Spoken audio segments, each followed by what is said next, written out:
Yeah, man, it's the one only DJ Chase. You know what it is, man. The pregame party mix podcast right here on DJ Chase Radio, WDJC-DB, DJ Chase Radio, 12 mobile apps, YouTube, DJ Chase TV, man. But we got the queen herself, the publicist, Richardine Bartee. You know what it is, man. Grunge Cake CEO, award-winning publicist. How you doing today, mama? I'm great. I like the way that you said all of those things at the beginning. Yeah, I try to, I got a good background in radio, so I try to put that in there. You're doing well. You're doing well. Thank you, thank you. How you feeling today? I feel great. I feel great. I'm blessed. Yeah. I showed you the email that I got earlier. Yeah, you're working. We won't get into that. So that's Yeah. the Global Music Committee, for the recording. Yes. So, smell like some good money to me. So, but I want to get into your background a little bit, because it's not really known a lot about you as far as your background. It's very broad, but where you from? You from New York, right? Yeah, I'm from Queens. Queens. Okay, what part of Queens? So I grew up in Jamaica, Queens. Oh. The 123. Yeah. 123rd You know, Avenue, 123rd Boulevard, and 123rd. Yeah, I was in in the trenches at Fox Yeah. Boulevard, 147, Yeah. 119. Yeah. And it just I moved around Queens, Mhm. even as far as Queens Village. So Yeah. I'm a Queens girl. At one point, I lived in Brooklyn, Coney Island, for a brief moment. Actually, my mom was moving into another house, Mhm. and I stayed with her Nigerian friends. Oh wow. Okay. Crazy. Yeah, Crazy. so I was going to school there. I think it was like fifth or sixth grade, and then when it was time for me to go to the next grade, I came back to Queens. Copy. Okay. And like as far as Queens is Manhattan keeps on making it, Brooklyn keeps on, as they say, Queens gets to kind of the shade, but Queens is a very Queens is diverse. Queens is very diverse. Yeah. I was actually just there yesterday for the DJ Magic Car Show. Oh, How did like growing up in Queens affect you? Because a lot of people, because like I said, you have a really cool job titles, like you're a publicist, so it's a lot different than being an artist and yeah. getting caught up in the BS. So how did growing up in Queens affect that? Well, okay. First of all, Queens is not a place where there's an industry, right? There's not. I mean, like you on the Queen side, like before like the 50 Cents or the Nicki Minaj's came around, like there was the LL Cool J's, and that's a little bit before my time. So I wasn't in those circles to like my network. So it was, first of all, the area that I lived in, like there was no train. Like you have to take a dollar van or dollar cab, or a bus to get on the last stop of that train to ride into the city, and that would take an hour and a half sometimes. So Queens is a special place to my heart. All my favorite rappers from Queens, so I'm a little partial to Queens. Yeah, we didn't even have like coffee shops to sit down and say, "Oh, you're going to have a business meeting." So I'll have to go into the city all the time. So people never believed that I was from Queens. They're like, "Oh, you from LA or you from the city?" And I'm like, "Oh, well, I'm not. Like I'm about to take a 2-hour ride back home. You don't even understand." Yeah. Oh, it was desolate. I come from desolate areas. Like it's just very far. So you had to be committed and serious to do what I was doing. Yeah, definitely. And you started in the good old days of the MySpace days of blogging and the internet. When life was fun, life was grand in them days. Life was just amazing. Pre-COVID. Yeah, I know. What college did you went to? What college did you go to? I went to the Art Institute of New York City. Oh, nice. Okay. And then now you like kind of relocated in Los Angeles, right? I'm in Las Vegas. Oh, Las Vegas. Okay, copy. And on your come up, because we're intern kids. I used to intern at Sirius Radio. Excuse me, Smash Dude. Yeah, I was intern on the All Out show with Lord C and Rujude. I used to I did that, and then I did the Who Kid show with Miss Mimi. I did the Lord Sears show, the first run, and then they asked me to come back for the summertime on Who Kid show with Miss Mimi. So I have kind of a cool resume. Where were some of the places that you interned at? Give me like two. I guess you could say like these things were internships, because at the time I was like already doing what I was doing. Like I was already grunge, right? But so I worked closely with DJ Enough. Like he has a show called New at 2. So I would go through his emails and find a fire and be like, yo, you should play this. Like yeah. Be like, what you think about this record? Sometimes it'd be like a Don Q record or like a Logic record. And I'll give him the thumbs up. So I was just like, wow, like somebody like him that has been out here, you know, what I'm saying? Like to even trust me and be like, what do I think about this record? And to ask my opinion. I thought that was amazing. So I was, at the time, he had a website called that'senough.com. I remember that. Yeah. Yeah. And I would write about artists all the time. I'll go through their emails. They start emailing me. That's actually where we discovered UFO Thief. Oh, nice. Yeah. I DJ for him too. That's my guy. Oh, for real? Yeah. I DJ for, like, trust me, every artist you could think of, I've definitely DJ'd for them. Yeah. Okay, cool. And then from there, like I also worked at MTV. Copy. Yeah, MTV Iggy, maybe for about 3 years. Like I was contributing to the website, and at the time it was a global website, so we were covering like the beginnings of like K-pop and francophone rappers, like the beginning of like what is now considered Afro beats. It was African music, but it had it wasn't Afrobeat at the time. Yeah, because I'm a reggae head, so I remember the transition. Like you had the tropical house, and then it just dropped right into the Afrobeat, like that little 2010 wave. Yeah, exactly. It emerged. So yeah, definitely. Copy. Now, what made you want to become a publicist? Because you know, a lot of times, a lot of girls that I run into in the industry, because you know, when I was at Sirius, I run into a lot of females. They all wanted to be managers, but not publicists. What made you want to be a publicist? I think it actually chose me. I didn't know I was doing the work already. Like I was already a publicist, and people let me know what I was doing was publicity work. Like, so I remember. Are you familiar with Jazz Cartier? I think so. Yeah.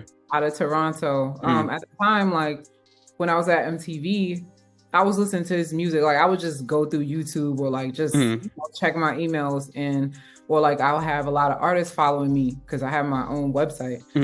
Send me stuff and I listened to his stuff and I was like, oh, he's fire. Yeah. So I pitched it to my editor over at MTV and then like I got him on MTV. Crazy. Wow.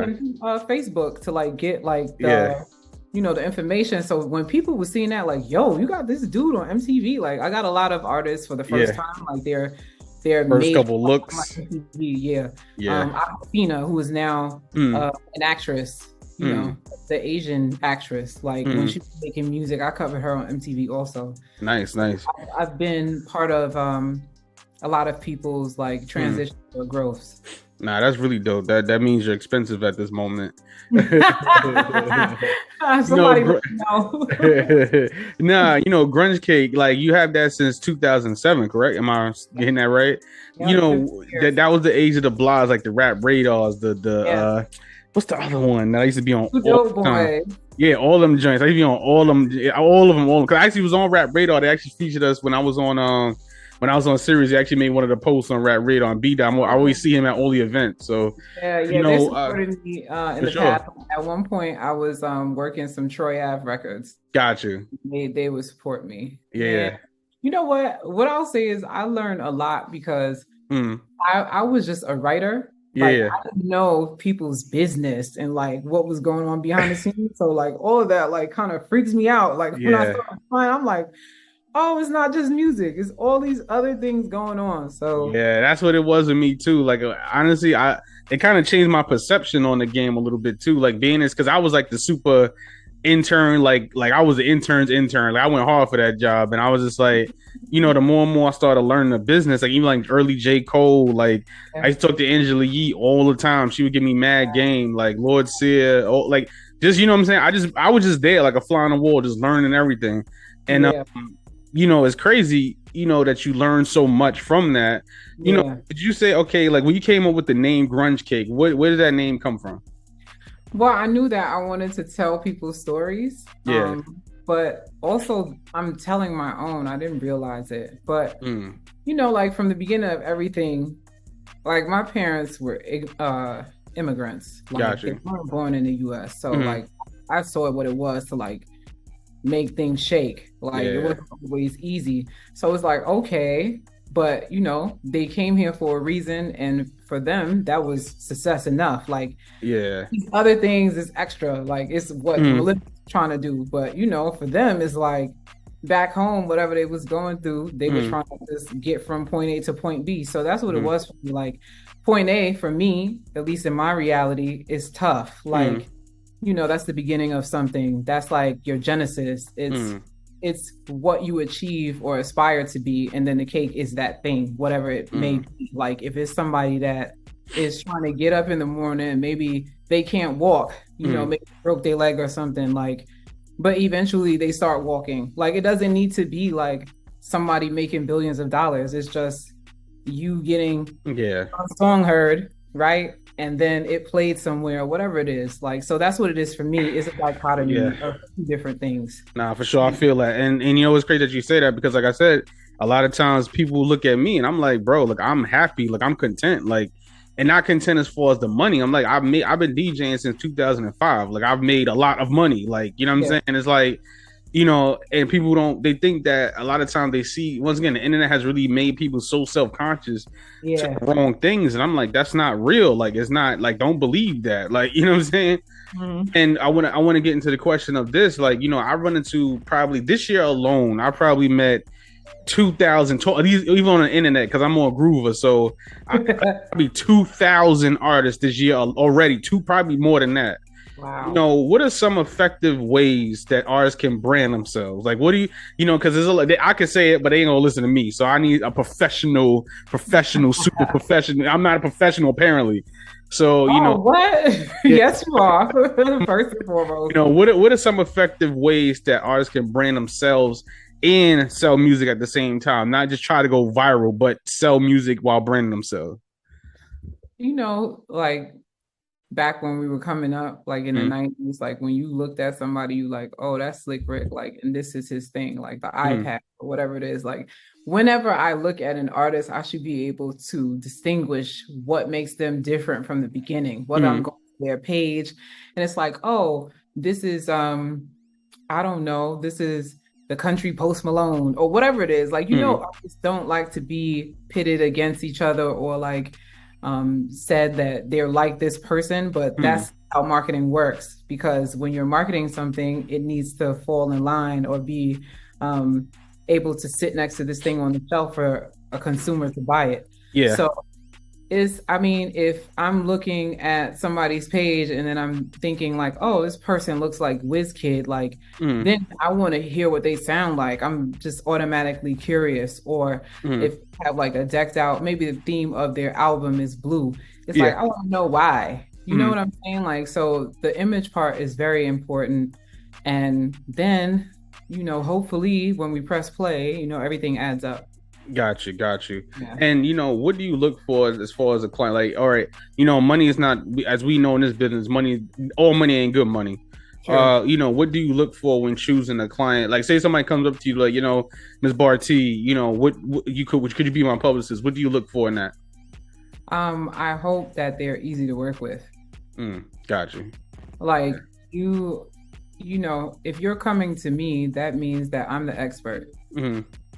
And either you've seen something I did, or you trust the word of what someone else told you, because I worked with them. So when you're coming to me, you need to allow me to do my job. Like, and I think a lot of the times, like, also what's the difficult part about that is that an artist or somebody would see what I did for another person and automatically think that they deserve it also. And it's like, but you don't know what it took to get that person there. You have no idea, no concepts, and you're not there yet. Like, you're just starting out, like, so and then how do you tell somebody that has a large ego? And I love artists with large egos. You're a better civilian than me, because I give the artist the business. I'll be like, listen, I'll just send you an invoice. I ain't dealing with it no more. Oh my God, for real? I don't deal with it. I like to work with people that know how to communicate, because I'm a communicator. And just trust the process. Like, it's not, publicity is not an overnight thing. Like, I'm helping tell your story, especially when you aren't a legacy artist or established artist Mm. that everybody knows, like I am the one that is building that footprint for you. Mm. So you have to allow me to do my part, and you have to be able to tell the story Mm. in ways that the general public will understand it. For sure. And for those listening, and a publicist is not a financer. A manager is not a financer. A publicist is what is the role of a publicist? What does a publicist's job consist of? It's to get the news out there about the person, Mm-hmm. the individual, or the brand, or the product. Mm-hmm. That's what it is. It's like whatever that current product is, like we're pushing that to the media, the news outlets, the radio, whatever format it is, that's what we're doing. And we have the relationships or the network of those people. And what we do is we say, okay, I have this client and I feel like it fits for your platform, or, that's what it is. Yeah. So they're trusting you. So every time you bring something to them, you have a reputation. Yeah. So, it needs to be of quality. Like it needs to make sense. Like it needs to make sense. It has to look good. Like there you go. I want this because, like I said, I get so many artists. You be seeing my Instagram. Like I get probably 10 artists a day hit me up submitting music. So, I'll be like, listen, I can't say it no more. You know what I'm saying? You have the ones that are patient, or are they like always like? Nah, they impatient. They be hitting me up like if I show you my DMs, that's what I be looking at my phone. Like my phone always going off. Yeah. I'm like, listen, I'm not a miracle worker. I'm a DJ. Like, you know what I'm saying? I'm not a genie. Like I can't give you a record deal. Like I can't just. It doesn't work that way. You know what I'm saying? Like, but I don't have no problem consulting. But I say this, right? I meet so many artists, and industry people alike, and I mean, even on the major labels, on the I guess on the indie labels too, why do you feel like today, like a lot of the music is not connecting? Like, why do you feel like a lot of the artists today are not connecting with the general public? Because they don't even connect with their teams. There you go. You gotta be chasing behind people like that's real life. That's not them just being an artist, not connecting. Like they're just not connecting with everyone around them. So that's what it's art imitating life. Yep. That's all I'm gonna say. Now, you also too, you're a voting member of the Recording Academy, right? And you are a Recording Academy member. How, first and foremost, how does one join the Recording Academy? What's the process of that? Because a lot of artists, they have these Grammy dreams and they're not actually, they have like 300 followers on Instagram and one Grammy. So, how does one actually attain being a member of the Recording Academy?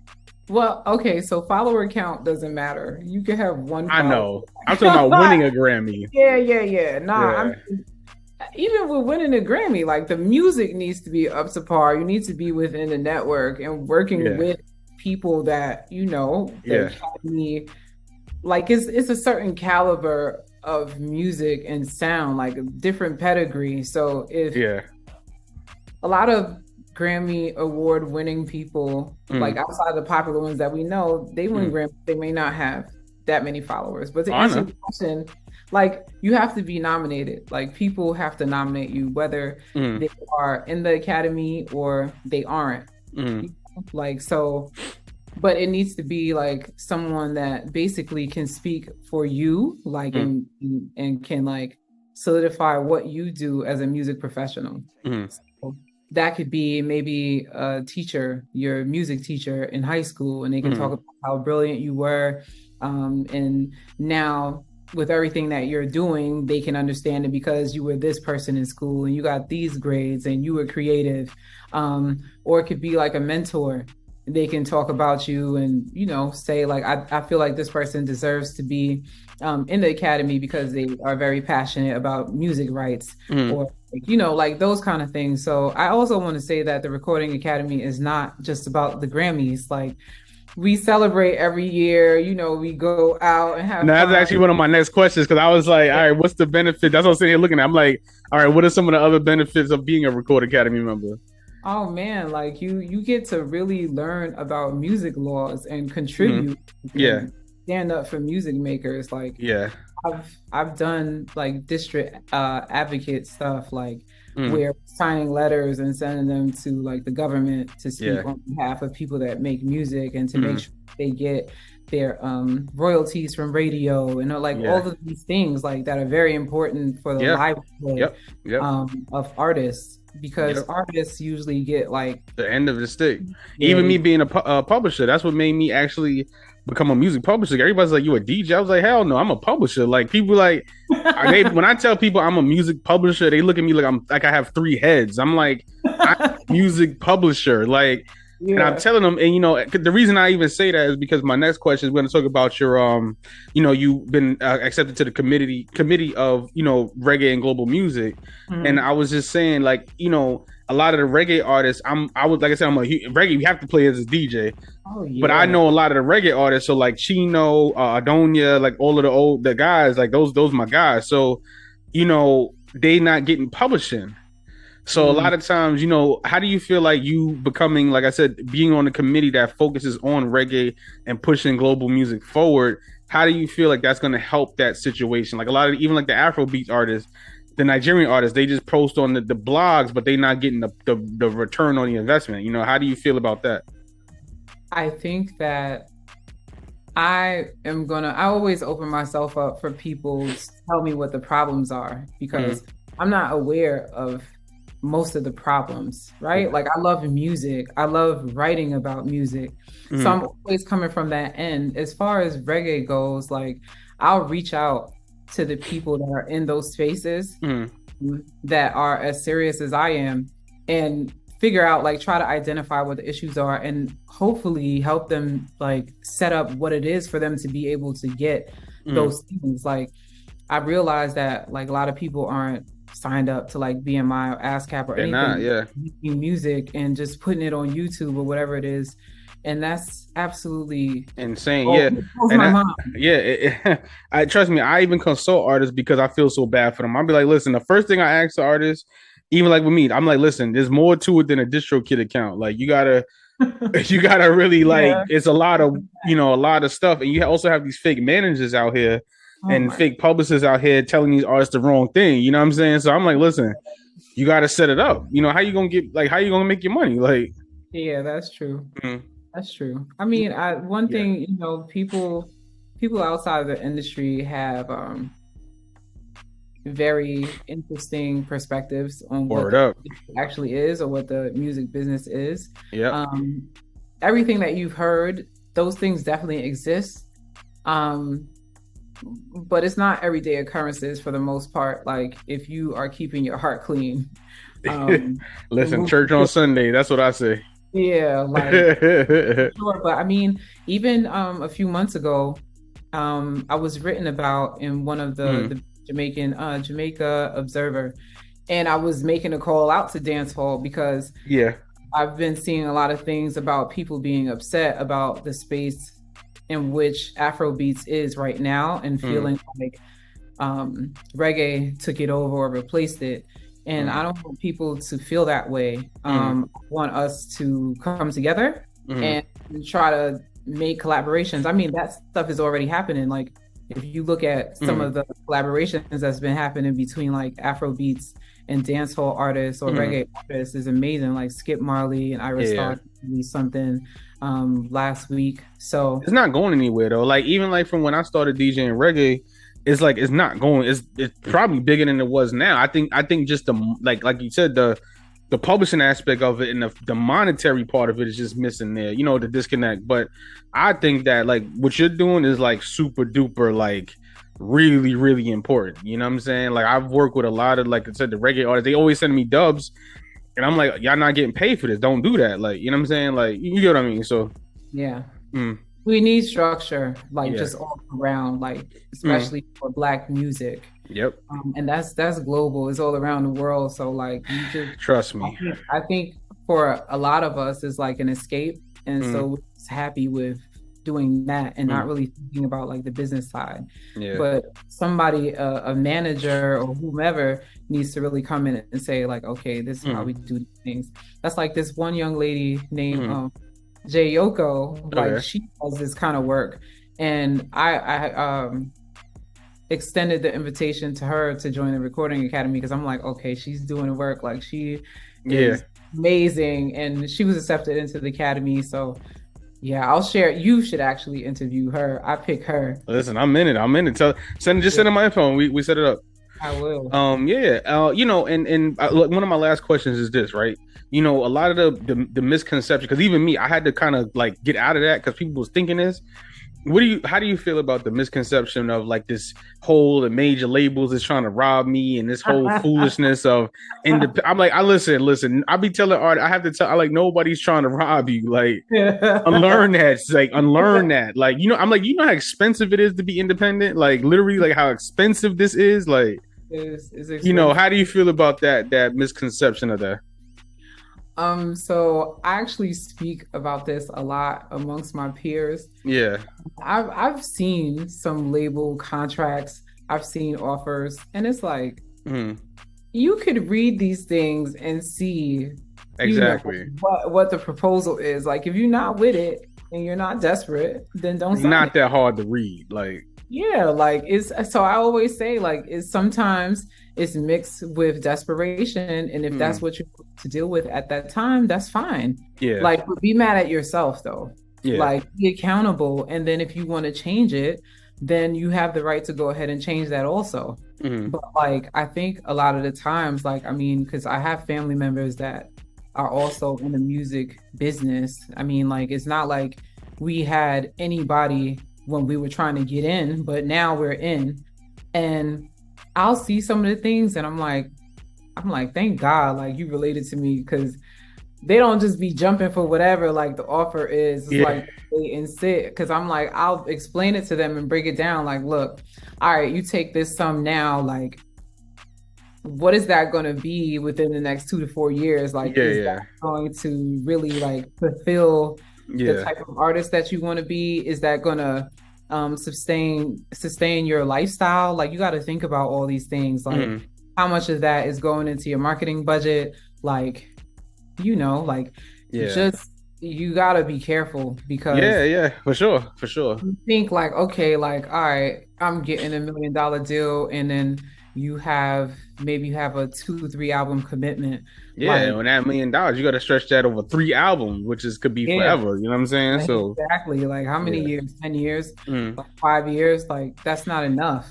So think about those things. I think when people hear like certain dollar amount, they think, oh, that's a large sum of money, especially if it's people coming from places that don't have like the economic advantages. You poor, middle class, or whatever it is, like, or you come from a family of hustlers, like, so a certain amount of money to you, it seems like quick cash, but it's not. You need to stretch that.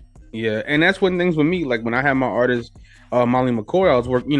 We were just going to like all the labels. Like I was, just working her into like just the networking events and stuff. And it's crazy because that's actually what inspired me to start my publishing company, because I just wanted to be a producer. I was like, listen, I just produce and just chill. And I started learning, like, wait a minute, everybody works in the marketing department, but nobody works in the royalty department. So I'm like, nobody who looks like us. So I said, all right. So I'm looking around.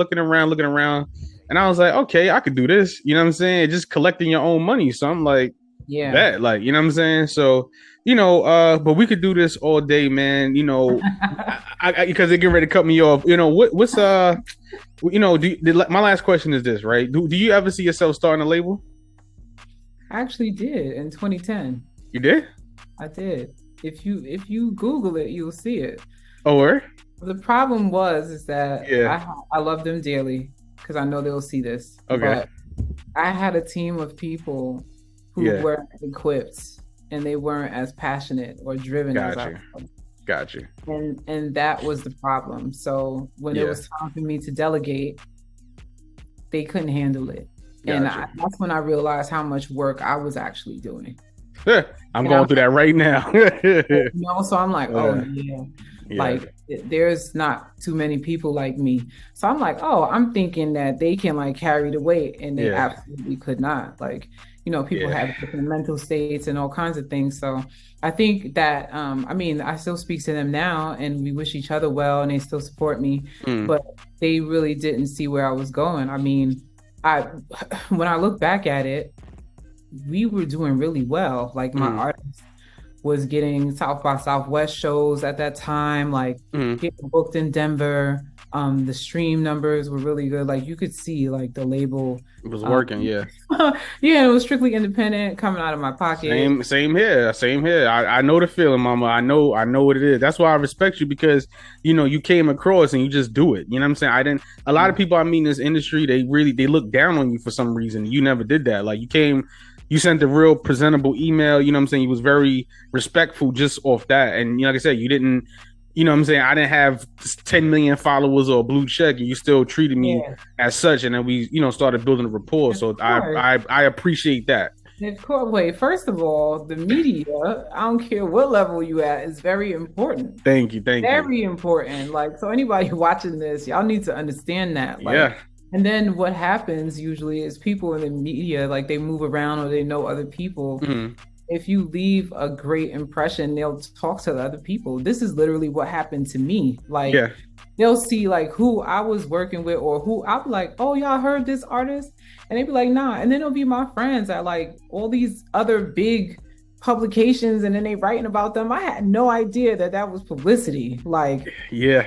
So I'm just like, oh, I was out here setting trends, like all kinds of stuff. Like, because when I peep like in the blog era, the more times that the person is written about, like the promoters and the label people see it. They see it, yeah. So they would reach out and like give them offers, and I'm like, yo, I was leading that pack. That's crazy. Like, but you know what it is? But you doing it. You know what I'm saying? Like your Grunge cake is freaking huge. Like, you know what I'm saying? And you can peep this craziness. Like it's funny because like when I met Teemanay, he was at my friend's birthday party, and then I didn't even know he knew you. So I'm like, that's great, because I was trying to get to your blog for like 2-3 years now, like 3 years. For real? Yeah, so that's how I move, Now the line open. What's up? Now it's open. So you know what I'm saying. So we're gonna work.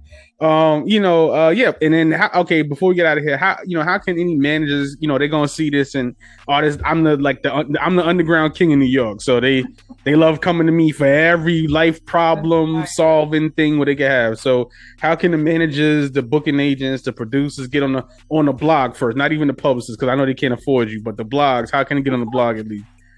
They could come through you. All right, I'm with it. Share with me, I would love that, because then that way you know like who's reaching out and gotcha. Or otherwise, the contact information is on the website. Like, it's there, like it's public. But they would have a better chance if it's coming through someone I know and trust. Or gotcha. Yeah, I ain't gonna. They ain't gonna do that with you. They know who to do that to. Nah, but Miss Richardine, thank you so much, man. Thank you. I definitely want to get you on again. My homeboy Remo, I definitely want to get you on his podcast. You're gonna love Remo. Remo is the industry. He gonna talk your ear off. He's the industry. That's my A&R. So he's the industry. Yeah, he's the industry. The connoisseur. With me, I'm so removed from the industry. I'd be like, whatever. Like he lives for the music industry. Really? But where can people find you? I'm on Twitter.